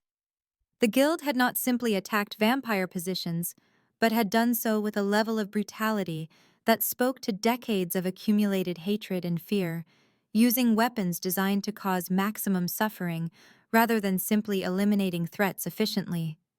Young vampires who had never harmed humans lay dying from silver poisoning, while ancient beings who had survived centuries of persecution writhed in agony from UV burns that seared supernatural flesh like acid. Dominic moved through the makeshift medical facility with the controlled fury of a king whose people had been slaughtered by enemies who struck from ambush rather than facing their opponents in honorable combat, his golden eyes blazing with rage that promised terrible retribution against those responsible for the massacre. Elena worked frantically to save lives that human weapons had tried to end, drawing on every technique she had learned in medical school, while adapting her knowledge to supernatural physiology that healed differently than mortal flesh. The horror of treating victims who had been specifically targeted for their supernatural nature filled Elena with a determination that surprised her with its intensity, as she realized that her role as vampire queen meant protecting these people from exactly the kind of persecution that history had taught humanity to inflict on anything it feared or failed to understand. As night fell and the immediate medical crisis stabilized, Elena faced the council with a proposal that drew skeptical glances from vampires whose centuries of experience had taught them to respond to human aggression with overwhelming supernatural violence. "We need to establish direct communication with the Hunters Guild leadership," she declared, her voice carrying authority born from hours spent saving lives that human hatred had tried to destroy. This level of coordinated attack suggests a sophisticated organization with significant resources and detailed intelligence about our community. Military retaliation will only escalate the conflict and provide them with justification for even more brutal assaults on vampire civilians. Serafina's voice cut through the emergency session like a blade forged from centuries of accumulated contempt for human nature and its capacity for betrayal. You propose negotiating with murderers who have spent the evening slaughtering our people, Awakener. These humans have demonstrated exactly the kind of savage hatred that our secrecy was designed to protect us from. The appropriate response is swift and total elimination of their organization before they can launch additional attacks against our communities. Marcus nodded agreement, his bandaged form emphasizing the personal cost of Elena's diplomatic idealism when faced with enemies who had chosen violence over any possibility of peaceful coexistence. The Guild has declared war on our species through their actions tonight, he stated with military pragmatism that brooked no argument. Our survival depends on neutralizing this threat before they can organize additional strikes against vampire populations who lack the defensive capabilities of this estate. Elena met their hostile arguments with calm determination, born from her unique perspective as someone who understood both human fear and vampire vulnerability, recognizing that the cycle of violence and retaliation would ultimately destroy both species if allowed to continue unchecked. I understand your anger and your desire for vengeance, but consider the long-term consequences of supernatural war against a human organization with government backing and unlimited resources. Military escalation serves their interests by providing evidence that vampires represent an existential threat to human survival. Diplomatic contact offers the only possibility of ending this conflict before it expands into the kind of exposure that would force vampire communities worldwide to abandon centuries of careful integration with human society. Dominic listened to the debate with the expression of someone who had spent centuries weighing impossible choices between survival and principle, recognizing that Elena's proposal offered genuine hope for resolving a conflict that could otherwise consume everything he had worked to build during his reign as Vampire King. After careful consideration, he made the decision that would define both their relationship and the future of vampire-human relations for generations to come. We will attempt diplomatic contact with the Hunters Guild leadership under terms that protect both our people and our secrets. Elena will serve as our representative in negotiations that take place on neutral ground with supernatural guarantees of safe passage. If diplomacy fails, we reserve the right to respond with whatever force proves necessary to protect our community from further attacks. The abandoned Church of St. Bartholomew stood on neutral ground that predated both vampire territory and hunter jurisdiction, its crumbling Gothic architecture providing the perfect setting for negotiations between species that had been enemies for longer than recorded history. Ancient supernatural laws guaranteed safe passage within consecrated ground, making the derelict building one of the few places where vampires and humans could meet without the immediate threat of violence overwhelming diplomatic possibility. Elena arrived at midnight accompanied by Dominic and a small escort of vampire guards, while Commander Walsh brought her own security detail armed with weapons designed specifically for supernatural combat, the tension between the two groups palpable even within the protection of sacred ground that prevented direct hostilities.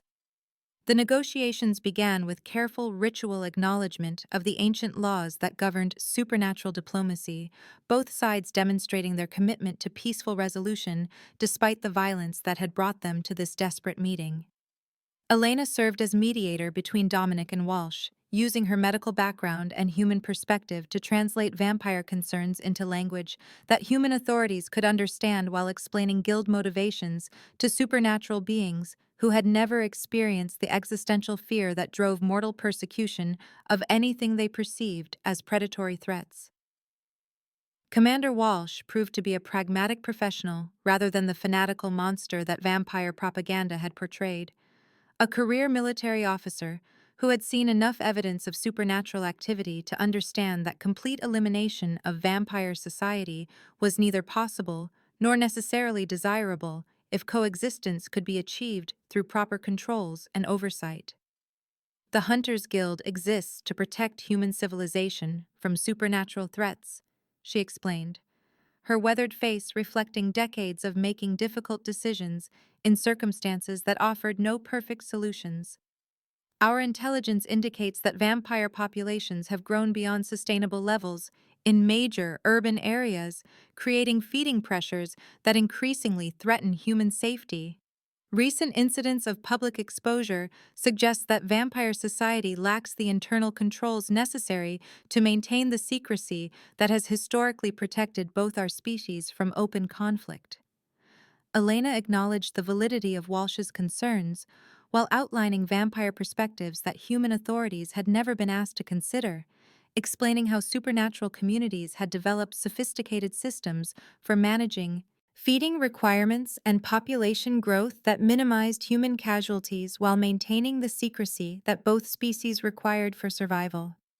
The conversation continued through the night as both sides made carefully calculated concessions designed to address legitimate security concerns without compromising the fundamental interests that had brought them into conflict.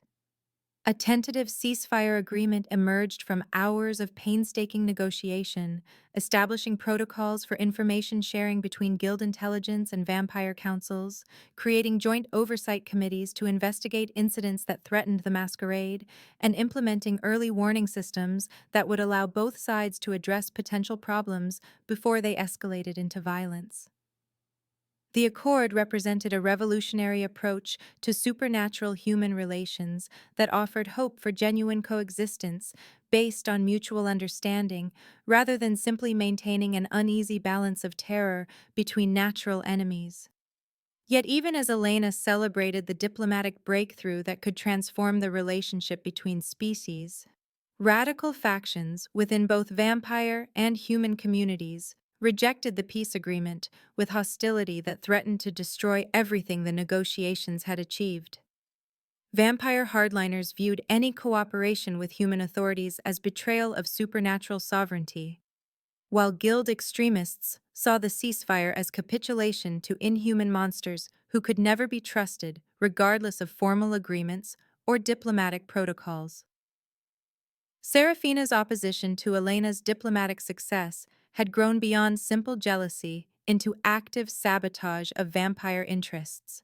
As the former queen candidate began secretly communicating with vampire extremists who shared her contempt for any accommodation with human authorities.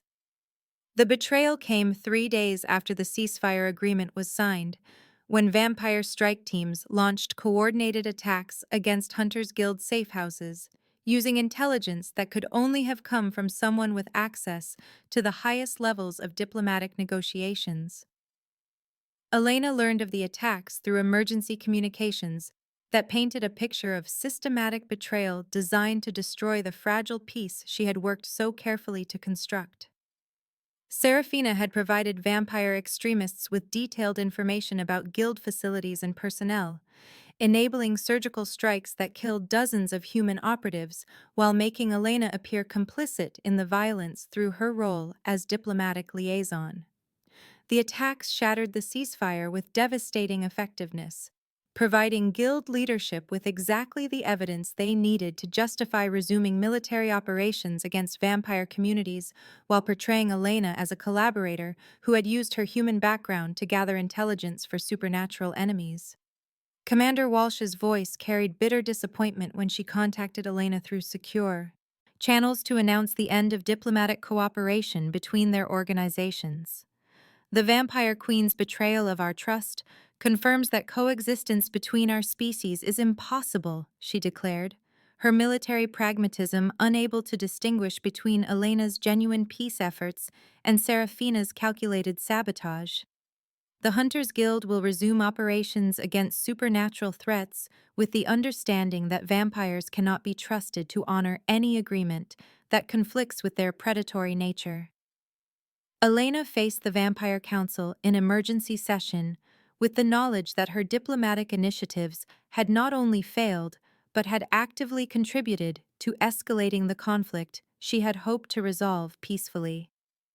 Serafina's treachery had placed Elena in an impossible position where she was blamed by vampires for trusting humans who had proven themselves capable of violence while simultaneously targeted by hunters who viewed her as a supernatural collaborator who had used diplomatic immunity to gather intelligence for enemy operations. The council chamber erupted in accusations and counter-accusations as different factions debated whether Elena's human origins made her fundamentally unsuitable for vampire leadership or whether Serafina's sabotage represented the real threat to supernatural security and survival. Dominic found himself caught between his love for Elena and his responsibilities as vampire king, forced to choose between supporting a queen whose diplomatic innovations had brought their species to the brink of war and maintaining unity with council members who demanded her removal from power as the price of their continued loyalty. Elena stood before the assembled vampires, with her crown feeling heavier than lead, understanding that her failure to anticipate Serafina's betrayal had cost lives on both sides of a conflict that now seemed destined to escalate beyond any possibility of peaceful resolution. The weight of responsibility for diplomatic failure pressed down on her shoulders like a physical burden, forcing Elena to question whether her idealistic belief in the possibility of bridge building between species had been naive fantasy rather than achievable reality, in a world where centuries of mutual fear and hatred ran deeper than any individual's capacity to heal ancient wounds through good intentions and careful negotiation. The War Council convened in the deepest chambers beneath the Ashworth estate, where maps covering 3 centuries of territorial boundaries lined the stone walls like battle scars made visible, and representatives from vampire clans across North America gathered to prepare for a conflict that would determine whether their species survived the next decade. Elena took her place at the obsidian table that had witnessed countless strategic discussions throughout vampire history. But tonight felt different, as ancient beings who had lived through the fall of empires now faced the possibility that human technology and organization might succeed where medieval persecution and religious crusades had failed.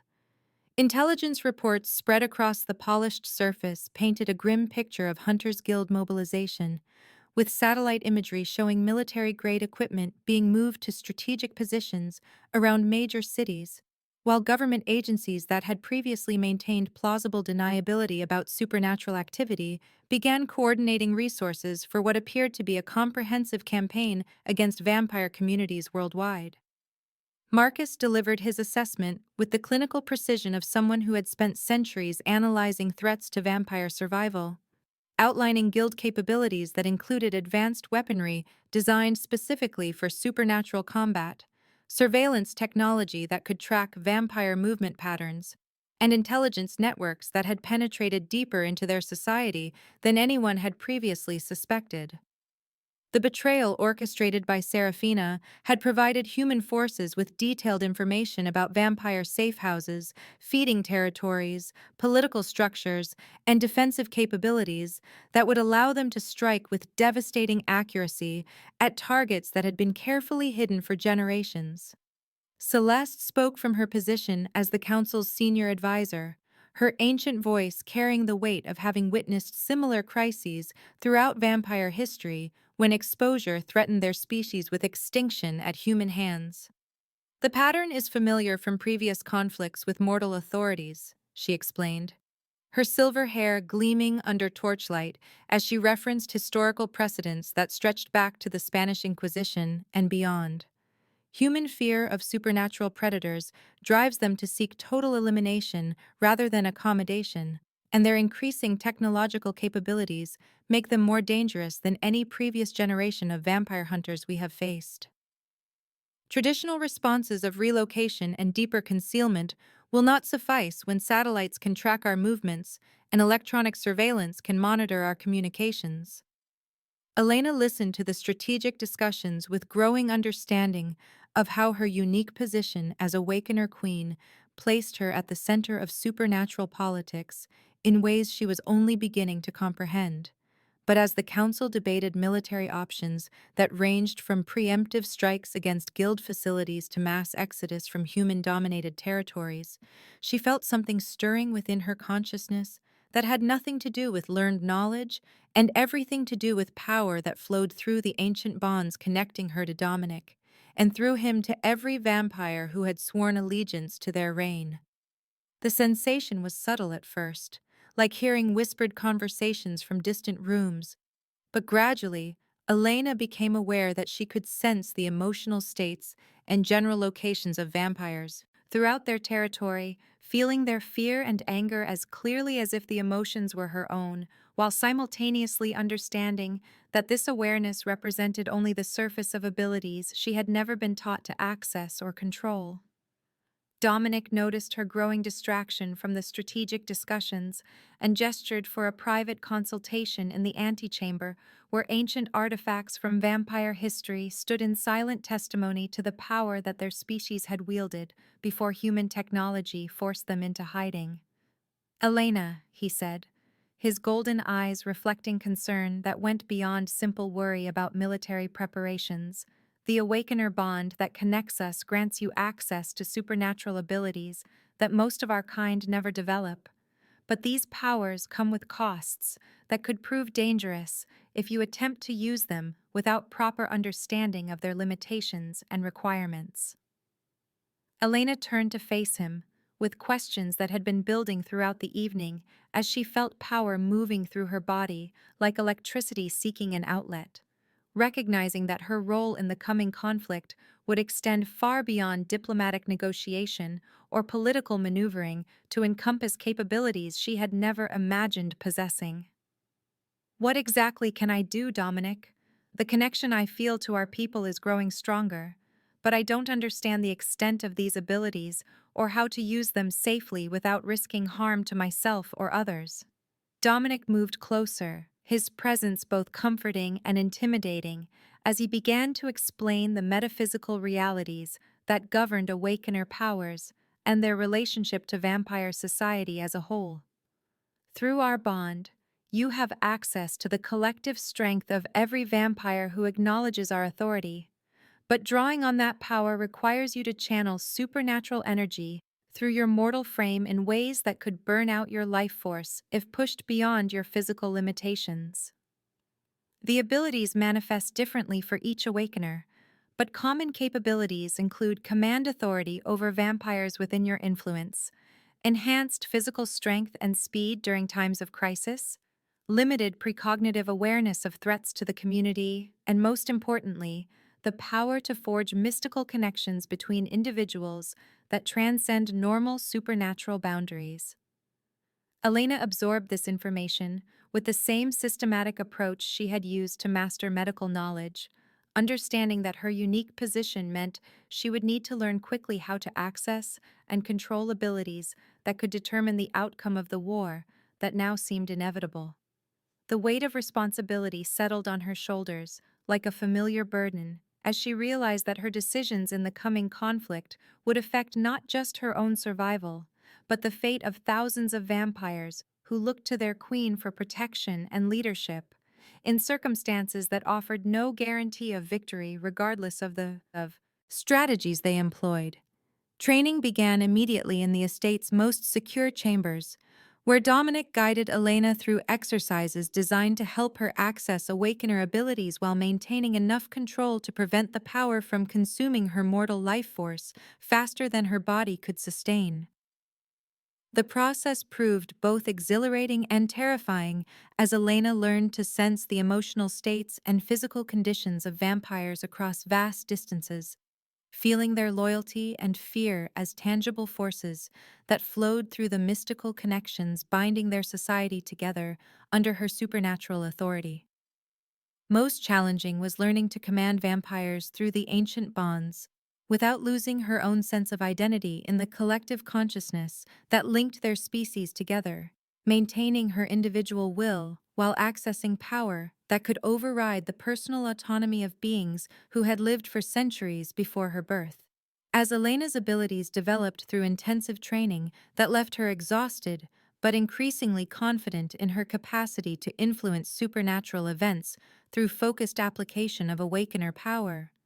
Reports arrived that changed the strategic situation in ways that demanded immediate action rather than careful preparation for long-term conflict. Hunters Guild forces had captured a group of young vampires during a raid on a feeding ground in Baltimore, and intelligence suggested that the prisoners were being held at a secure facility where they would be subjected to interrogation techniques designed to extract information about vampire society before being eliminated as supernatural threats to human security. The council debated rescue options with the urgency of beings who understood that allowing guild forces to successfully capture and interrogate vampire prisoners would provide human authorities with intelligence that could devastate their communities through targeted strikes against leadership and infrastructure. Traditional military approaches to prisoner rescue faced overwhelming odds against guild security measures and defensive capabilities. While diplomatic intervention had been rendered impossible by Serafina's betrayal of the peace negotiations that had offered hope for resolving the conflict through nonviolent means, Elena studied the intelligence reports with growing conviction that her unique abilities offered the only realistic possibility of rescuing the captured vampires while simultaneously demonstrating that cooperation between species remained possible despite the failures that had led to the current crisis. "I can get them out," she announced to the assembled council, with confidence that surprised even her as she outlined a plan that would require her to infiltrate the guild facility using awakener powers to mask her presence while coordinating with vampire strike teams positioned to provide extraction support once the prisoners had been located and freed from their captivity. The mission would require Elena to push her abilities beyond anything she had previously attempted, using awakener authority to command vampires at distance while maintaining psychic shields that would prevent guild detection equipment from identifying her supernatural signature during the infiltration process. Serafina's voice cut through the strategic planning with acid precision that betrayed her continued opposition to Elena's leadership and her determination to undermine any plan that might restore the Queen's credibility after the diplomatic failures that had escalated the conflict to its current dangerous levels. "You propose to risk the life of our queen on a rescue mission that serves no strategic purpose beyond satisfying your human sentiment for individuals whose capture resulted from their own carelessness in violating security protocols designed to protect our community from exactly this kind of exposure to enemy forces." Elena met Serafina's challenge with calm authority that drew on everything she had learned about vampire politics and the complex dynamics that governed supernatural society under the stress of external threats that could destroy everything they had built through centuries of careful adaptation to human dominance of the modern world. These vampires were captured because Serafina's betrayal of our diplomatic efforts provided guild forces with intelligence that enabled them to strike at targets they should never have been able to identify, making their rescue not just a moral obligation, but a strategic necessity that demonstrates our commitment to protecting our people, regardless of the personal costs involved.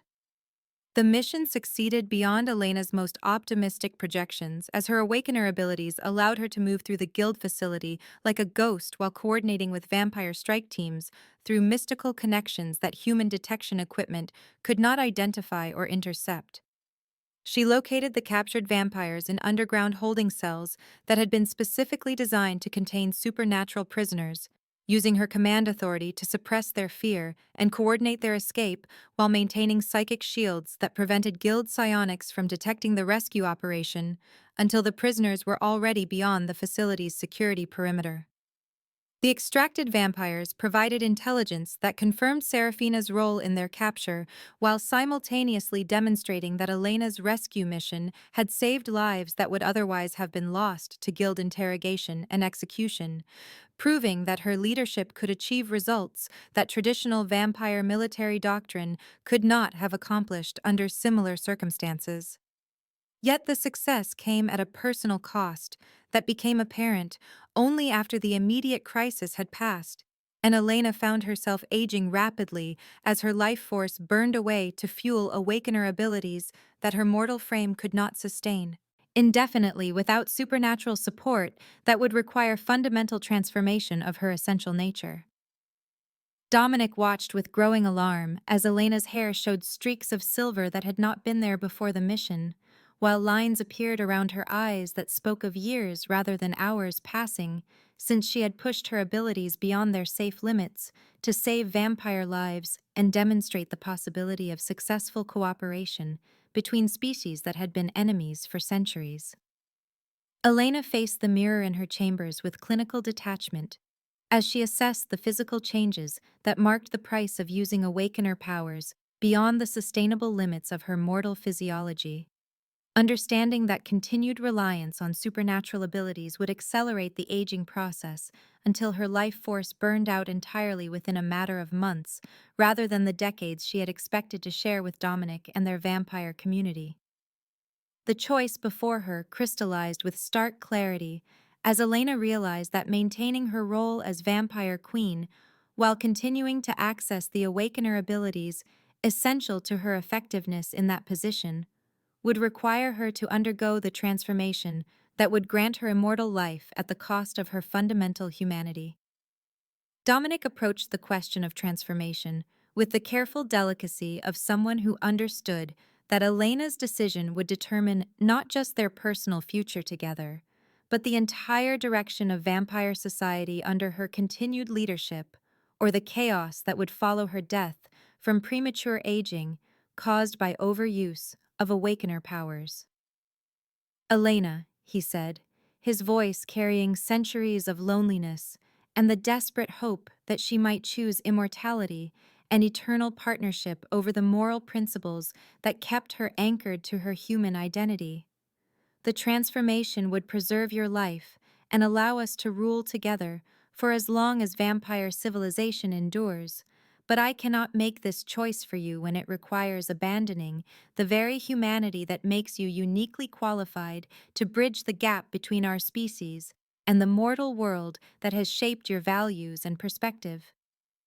Elena considered the implications of vampire transformation with the same systematic analysis she had applied to medical school examinations, understanding that becoming immortal would grant her unlimited time to pursue supernatural politics and vampire-human relations, but would fundamentally alter her nature in ways that could compromise the very qualities that made her effective as a diplomatic bridge between species that had spent centuries viewing each other as natural enemies.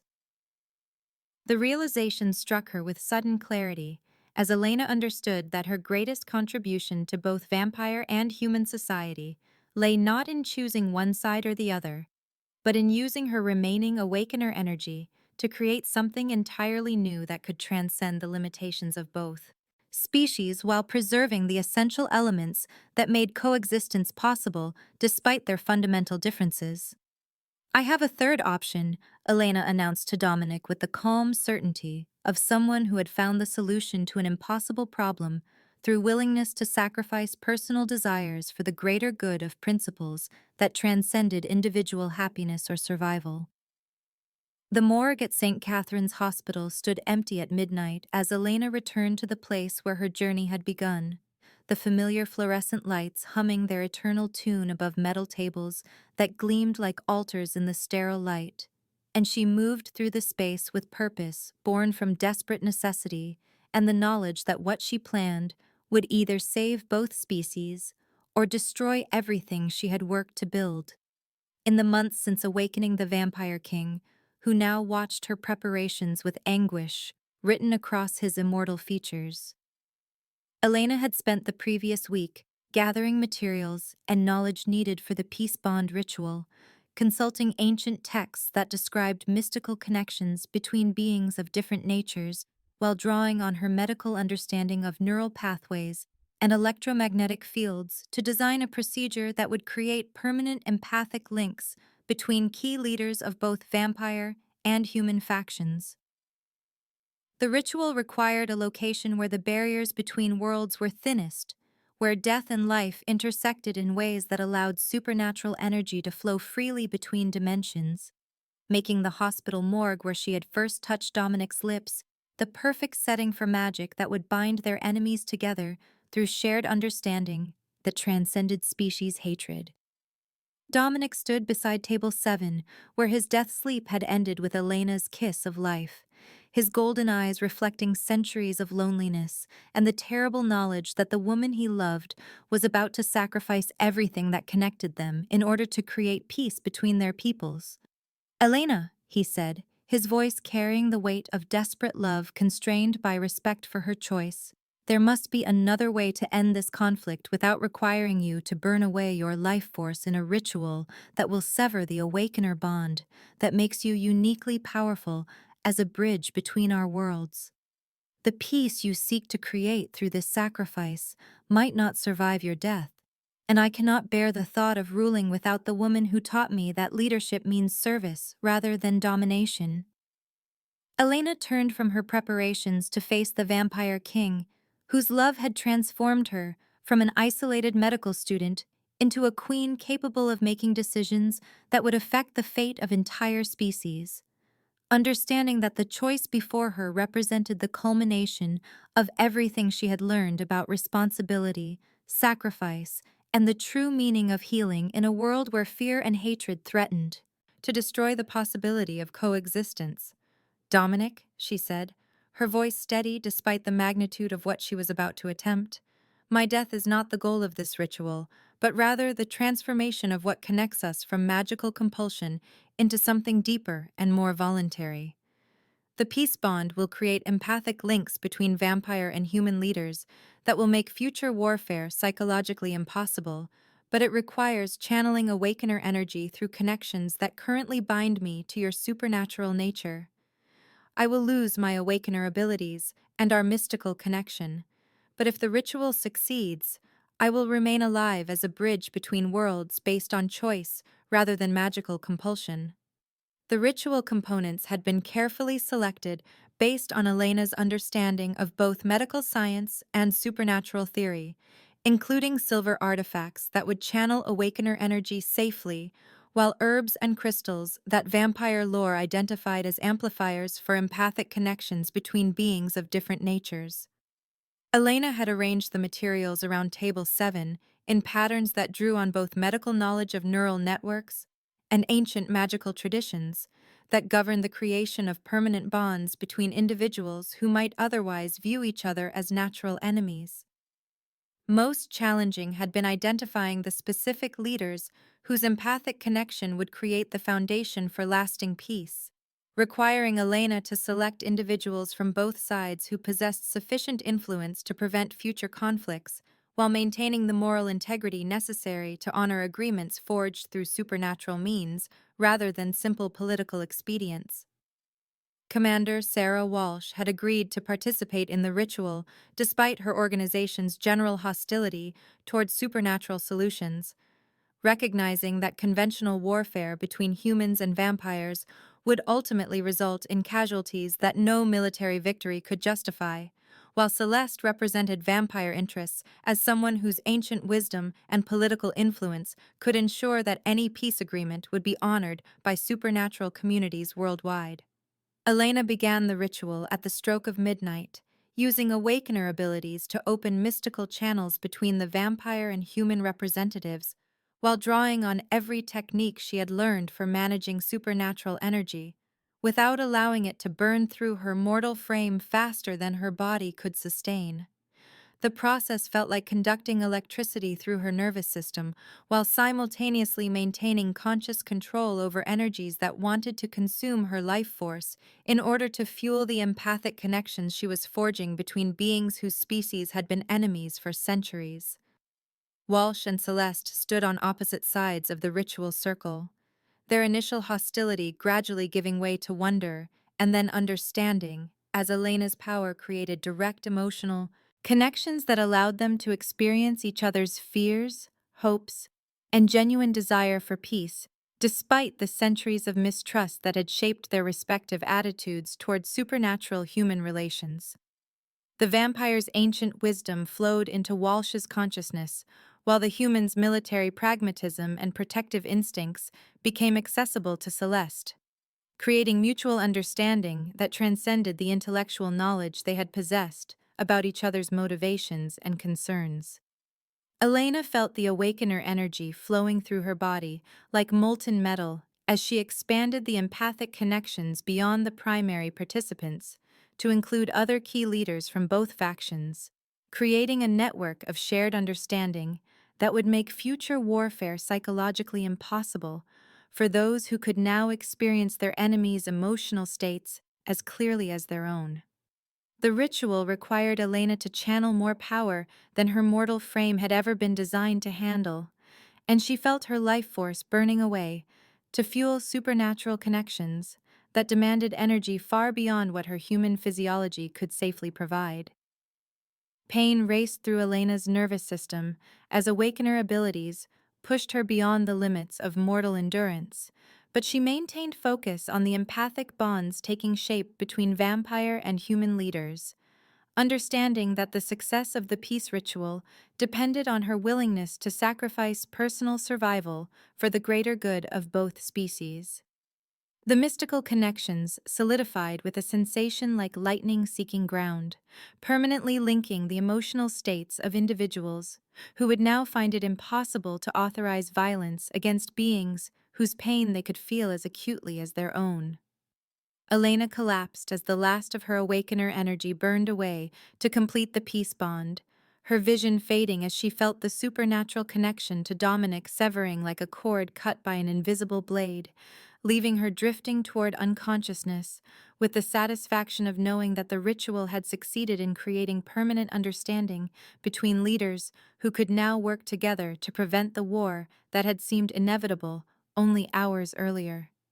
Dominic caught Elena as she fell, his immortal strength useless against the mortal consequences of channeling more awakener power than any human frame could sustain, and he held her still form, while feeling the mystical bond that had connected them since her first kiss dissolving into nothing more than memory, and the desperate hope that she would survive the sacrifice she had made to save both their peoples. Elena awakened 3 days later in a hospital bed, surrounded by medical equipment that monitored vital signs returning slowly to normal parameters. But as consciousness returned fully, she realized that something fundamental had changed in her relationship to the supernatural world, even though her awakener abilities had burned away completely during the peace bond ritual. Dr. Martinez sat beside her bed with an expression that mixed relief at her recovery with the wonder of someone whose understanding of reality had been permanently expanded by exposure to truths that challenged everything he had believed about the nature of existence. "Elena," he said, his voice carrying new knowledge that had been carefully shared by supernatural beings who recognized his importance to her recovery. "I now understand why you asked me to stop investigating what happened in the morgue. The world is far stranger and more wonderful than I ever imagined, and I want to help you continue the work you've begun to bridge the gap between human medicine and supernatural healing." Elena's voice was weak but steady as she responded to the man whose friendship had anchored her to human values throughout her transformation into Vampire Queen, understanding that her survival offered new possibilities for building connections between species that no longer depended on magical compulsion or ancient bonds forged through mystical awakening. "Dr. Martinez," she said, her words carrying the authority of someone who had sacrificed supernatural power to create lasting peace, "I'd like to propose a new kind of medical practice that serves both human and supernatural patients, using conventional medicine enhanced by knowledge of supernatural physiology to provide healing services that neither of our species could offer independently." The clinic that Elena established 6 months later operated from a renovated warehouse in the Arts District, where humans and supernatural beings could seek medical care without fear of exposure or persecution. Staffed by medical professionals who had been carefully selected for their ability to maintain confidentiality while adapting their training to accommodate the unique physiological requirements of vampires, werewolves, and other supernatural patients. Elena's role as director and chief medical officer drew on everything she had learned about both human medicine and supernatural healing during her time as vampire queen, allowing her to develop treatment protocols that addressed conditions affecting multiple species while maintaining the scientific rigor that her medical training demanded. Dr. Martinez served as her deputy and liaison with conventional medical authorities, helping to establish the clinic's reputation within human healthcare networks while carefully managing information flows that protected supernatural patients from unwanted scrutiny by government agencies or research institutions that might view them as subjects for study rather than individuals deserving medical care. The peace bond ritual had succeeded beyond Elena's most optimistic projections, creating empathic connections between vampire and human leaders that made future warfare psychologically impossible, while establishing communication channels that allowed both species to address conflicts through negotiation rather than violence. Commander Walsh had become an advocate for supernatural human cooperation within government circles, using her military credibility to promote policies that protected both species while maintaining the secrecy that supernatural communities required for their continued survival. Celeste had implemented reforms within vampire society that emphasized compassion and community service over the traditional hierarchy based on age and supernatural power, transforming vampire councils from feudal courts into democratic institutions that represented the interests of all supernatural citizens rather than simply maintaining the authority of ancient bloodlines. Dominic visited Elena's clinic regularly in his new role as vampire ambassador to human medical institutions. Their relationship transformed from magical compulsion into partnership based on shared values and mutual respect for each other's choices and commitments. The autocratic vampire king had evolved into a collaborative leader who sought Elena's counsel on matters affecting both species while respecting her decision to remain human, rather than accepting immortality that would have preserved their supernatural bond at the cost of her unique perspective as someone who belonged fully to neither world, while serving as a bridge between both. Elena stood in her clinic late one evening, reviewing patient files that represented the successful integration of human and supernatural medicine she had worked to achieve since abandoning her awakener abilities to create lasting peace between species that had been enemies for centuries. The work was challenging and sometimes dangerous, requiring constant innovation as she encountered medical conditions that had never been documented in conventional literature, but it provided the sense of purpose and healing that had originally drawn her to medicine while serving a community that desperately needed advocates who understood both the scientific method and the complex social dynamics that governed supernatural society. Dominic appeared in the doorway of her office with the silent grace that had once seemed predatory, but now felt like a familiar comfort. His presence in her life a choice renewed daily rather than an obligation imposed by ancient magic and mystical bonds that had connected their souls before either of them truly understood what such connection meant. Elena, he said, his voice carrying the affection of someone who had learned to love by choice rather than compulsion, the clinic has received a request for consultation from the European Vampire Council regarding a blood disorder that's affecting supernatural communities across 3 continents. They're offering unprecedented cooperation with human medical researchers if you're willing to lead a joint investigation that could revolutionize our understanding of vampire physiology. Elena looked up from her files with a smile that reflected the satisfaction of someone who had found her true, calling through a journey that had taken her far from her original plans, but ultimately delivered her to exactly where she belonged. The night shift at the morgue had taught her to work with death, but here in this clinic where humans and supernatural beings found healing together, she had learned to nurture life in ways she had never imagined possible. When her greatest ambition was simply graduating from medical school and practicing conventional medicine within the safe boundaries of what science had already established as true. Tomorrow, she said, taking Dominic's offered hand as they prepared to leave the clinic together, would mean new challenges and opportunities to build bridges between worlds that were finally learning to coexist through the peace that her sacrifice had made possible.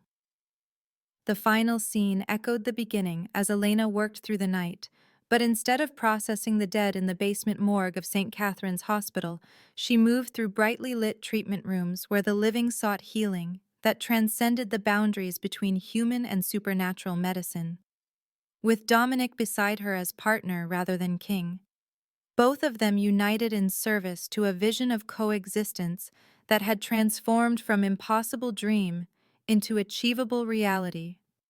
Through Elena's willingness to sacrifice magic for the deeper magic of love, chosen freely, rather than imposed by ancient laws, and awakener bonds that had brought them together, but could not sustain the partnership they had built through mutual respect, shared purpose, and the recognition that true healing required bridges between worlds rather than domination of one species by another.